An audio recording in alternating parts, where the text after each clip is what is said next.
Vivian Salama with the Wall Street Journal. Thank you, Mr. Secretary. I know it's been a long day, so apologies for the bundle of questions.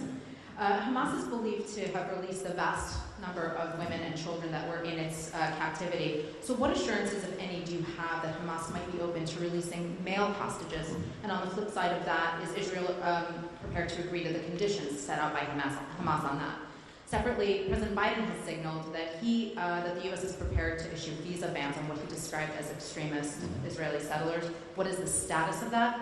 And forgive me, one last one on India.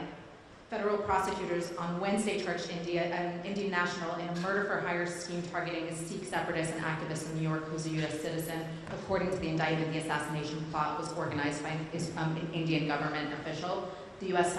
charges come shortly after Canada.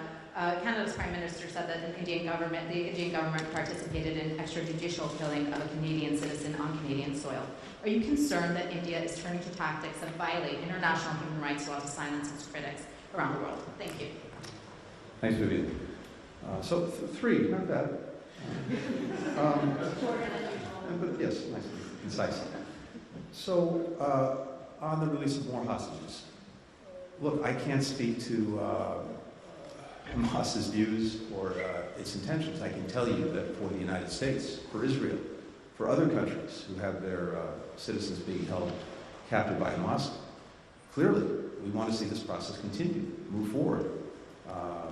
We want an eighth day and beyond, so that people can be returned to their families. And that applies to all hostages, whatever category they may happen to be in. But it's also up to Hamas. And again, I can't speak to their intentions. I can say that I think this process has clearly been beneficial, and the fact that so many have now been reunited with their loved ones and families is something we,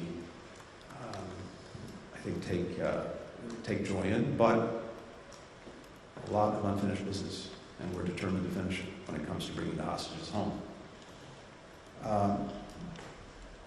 With regard to extremist violence, all I can tell you is this: we're looking to the Israeli government to take some additional steps to really put a stop to this, and at the same time, we're considering our own steps.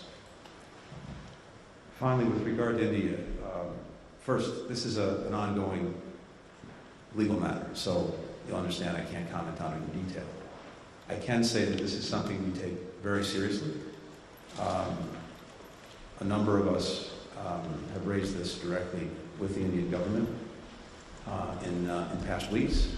The government announced today that it was conducting an investigation, and that's good and appropriate, and we look forward to seeing the results.